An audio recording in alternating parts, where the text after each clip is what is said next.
Ya, terima kasih Rizal di studio. Okey Hakim, soalan pertama saya Hakim. Saya tahu Hakim ada dekat mana Rizal sekarang ini. Sebab saya rasa daripada sidang media dan juga daripada apa yang berlaku selepas sidang media, kerana kami dapat lihat bagaimana orang ataupun warga ataupun penumpang bot pancung tadi berjalan seperti biasa di sebelah lokasi sidang media tersebut. Mungkin Hakim boleh terangkan lokasi di mana Hakim berada sebentar tadi. Baik Rizal, saya berada di JT daerah 4 Maritim Kelang. Jadi di Tanjung Harapan di Pelabuhan Kelang Utara. Jadi di sini ada pejabat agensi penguatkuasaan maritim. Jadi JT di mana pendatang-pendatang asing yang karam di tengah malam tadi dibonek mengikut JT seperti yang berhampiran di tempat lokasi sidang media yang dilakukan sebentar tadi. Jadi mereka ini memang dimaklumkan akan di-escort untuk mendapatkan rawatan dan seterusnya untuk soal siasat dan seterusnya. Dan kalau dilihat di sekeliling di JT itu terdapat juga ada bot-bot pancung, bot yang digunakan untuk membuat penyeludupan dan sebagainya. Dan saya ingin menjawab persoalan Rizal tadi.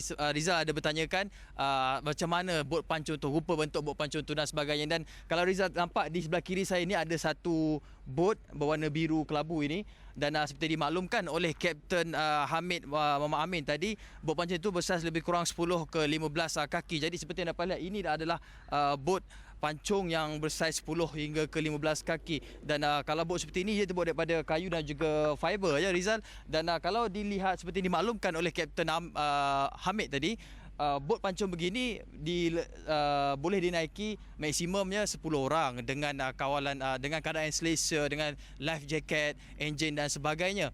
Dan tapi dia boleh muat naik sampai 27 orang seperti yang bot yang karam tengah pagi tadi. Dan kalau kita lihat, kalau mengikut pandangan mata saya, saiz bot ini saya anggarkan sebenarnya kalau kita betul-betul susun muat-muat di mana setiap ruang dalam setiap inci bot itu diisi dengan manusia, jumlahnya lebih daripada 27 orang. Dan sebelum ini pun memang ada laporan sebelum ini terdapat bot pancung seperti ini bersaiz hingga 10 hingga 15 kaki ini membawa lebih daripada 50 orang Rizal. Dan kalau Rizal nak tahu, bot pancung ni dia kelajuan dia tidak menentu, tapi dia boleh memuatkan sehingga 2 ketul enjin di belakangnya. Jadi kalau satu enjin tu horsepower dia 200, 350 dan sebagainya. Jadi bayangkan kalau 2 enjin berapa jauh dia boleh pergi. Tapi mungkin dia boleh bergerak dengan laju, tapi bayangkan mereka ini biasanya bergerak keluar di perairan Selat Melaka tu pada waktu malam, dan dengan waktu malam gelap tidak nampak, dengan ditambah lagi dengan angin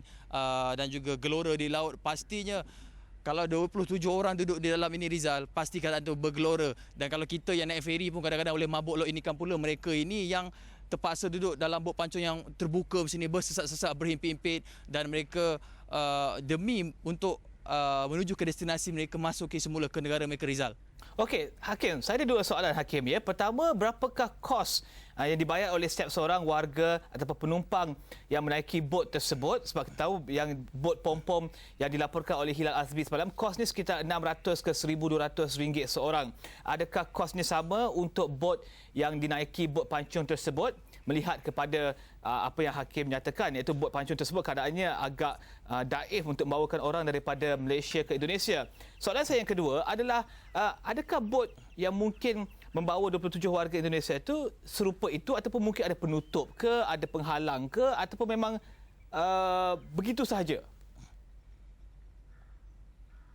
Okey, Rizal, soalan yang kedua Rizal saya jawab dulu. Okey, yang pertamanya, soalan kedua Rizal tadi, bentuk kapal bot pancung ini. Dan saya dimaklumkan oleh pegawai agensi penguatkuasaan maritim yang pergi ke lokasi yang mengambil mangsa-mangsa itu. Mereka maklumkan, saya tanya mereka, tuan, macam mana saiz sebenar, macam mana rupa bentuk sebenar bot pancung tu? Dan bila kami mara ke depan sikit di hadapan JT di pelabuhan ini, dia tunjukkan macam gini, dia kata sebiji macam gini. So kita dapat bayangkan dengan bot pancung daif macam tidak ada penutup dan sebagainya.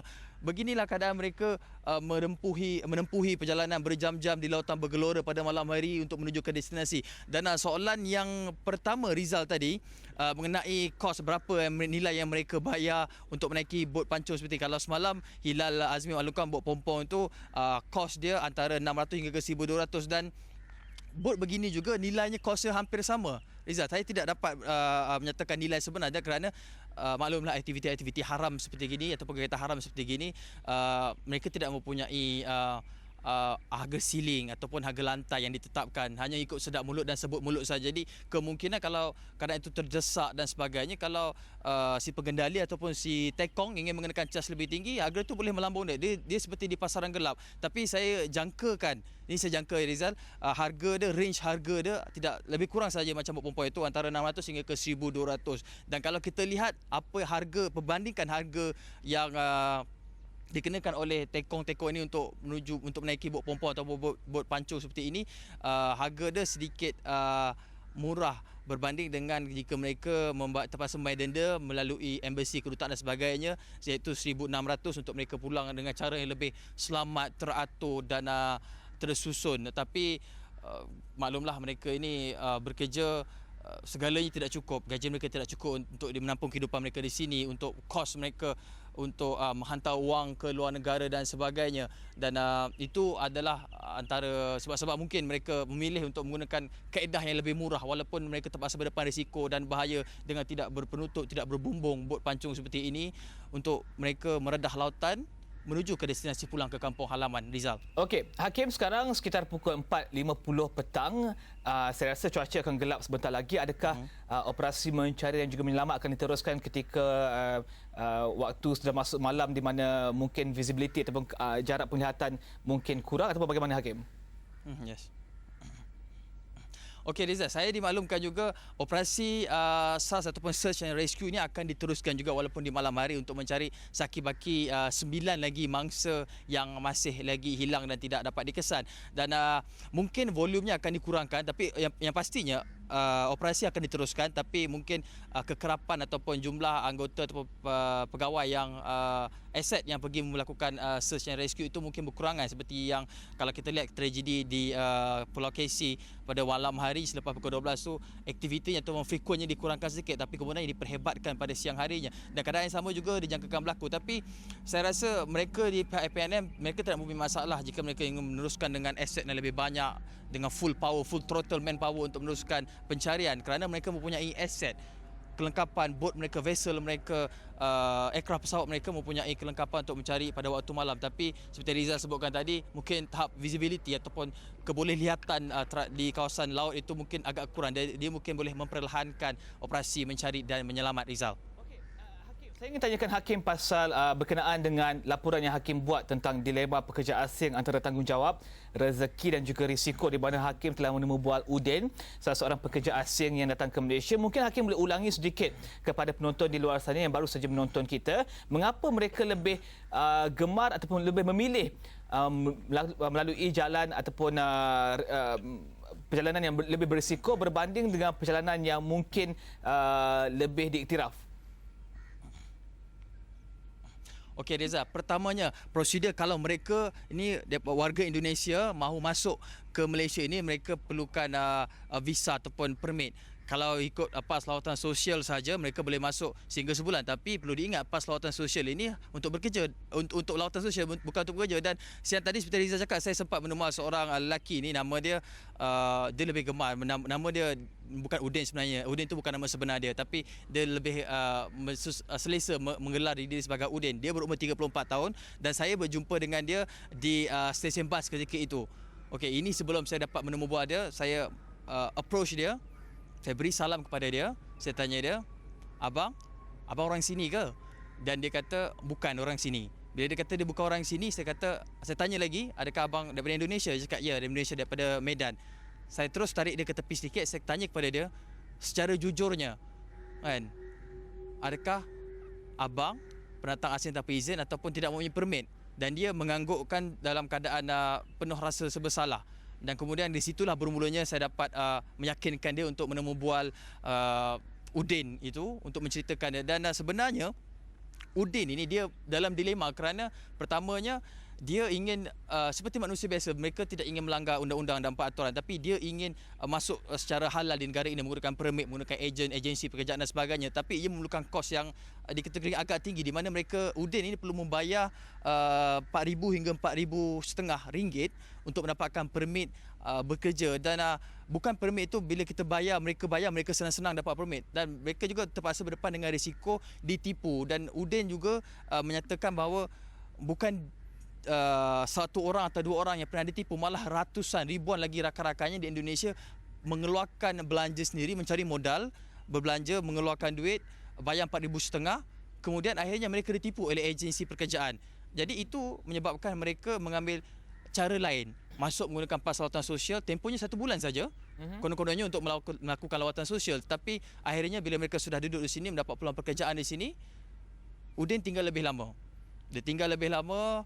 Tapi dalam masa sama saya juga tanyakan kepada Udin, tidakkah Udin memikirkan apakah risiko yang akan dihadapinya sekiranya dia tertangkap, sekiranya suatu musibah berlaku kepada dia? Dan Udin berkata bahawa dia ada memikirkan perkara itu, tapi dia tidak seperti tidak terluah oleh dengan kata-kata bagaimana dia ingin memikirkan persoalan itu. Dan Udin juga maklumkan dia mempunyai seorang isteri. Saya dimaklumkan isterinya berumur 24 tahun. Dan Udin mempunyai seorang anak perempuan berusia 2 tahun, ditinggalkan di Indonesia, di Medan, Indonesia, dan Udin bekerja di sini mencari nafkah, mencari rezeki sesuap nasi untuk diberi kepada isteri dan anaknya di Medan. Saya tanyakan berapa yang Udin dapat. Setiap bulan Udin yang bekerja sebagai kontrak ataupun buruh boleh dapat kira-kira RM1,200.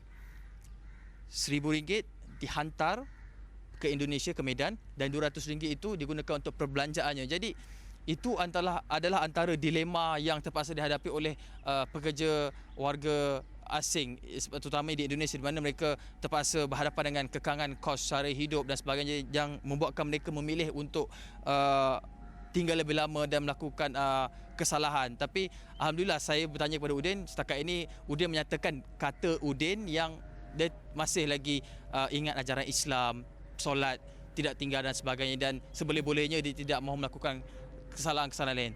Kalau katanya cukuplah melakukan satu kesalahan dan bukan kesalahan lebih banyak. Kalau Udin pulang, dia tidak mahu menaiki tongkang, tidak mahu menaiki bot pom-pom, tidak mahu menaiki bot pancung dan sebagainya. Dia lebih rela pulang melalui kedutaan walaupun terpaksa membayar kos yang sedikit tinggi. Tapi itu juga bermakna bahawa Udin akan tinggal lebih lama di dalam negara kita ini, dan itu juga bermakna bahawa aliran keluar wang ringgit kita ke negara luar juga banyak berlaku. Dan itu yang dapat saya simpulkan daripada temu bual ataupun pertemuan saya dengan Udin, seorang pendatang asing tanpa izin daripada Medan, Indonesia, Rizal. Okey, terima kasih Hakim. Tapi Hakim, apakah jangkaan laporan yang Hakim akan berikan kepada kami dalam buletin awal yang akan datang? Okey, memandangkan saya sudah ada sparring partner dekat sini dengan Hilal. Hilal sekarang ini saya rasa dia sedang menemu bual mangsa-mangsa bot pancung karam 18 yang naik sebentar tadi di JT. Mungkin mereka dalam keadaan trauma dan sebagainya. Hilal akan mendapatkan mungkin pengalaman apa sebenarnya yang berlaku, bagaimana keadaannya, keadaan yang lebih jelas sekali bagaimana yang berlaku, apa yang berlaku terhadap masa-masa ini. Dan saya pula akan mengikuti misi mencari dan menyelamat oleh Agensi Penguasaan Maritim Malaysia, dan mungkin saya akan menghantar laporan daripada wilayah-wilayah ataupun sektor-sektor zon-zon pencarian untuk mencari saki-baki 9 lagi mereka. Maksudnya itu antara jangkaan laporan yang kita akan berikan kepada penonton-penonton setia Astro Awani di Sarawak 501, dan itu saya dan Hilal juga akan menghantar maklumat-maklumat terkini. Kalau kita tidak dapat melakukan lintas langsung, saya akan menghantar melalui media-media sosial seperti Twitter dan sebagainya. Rizal. Okey, terima kasih Hakim.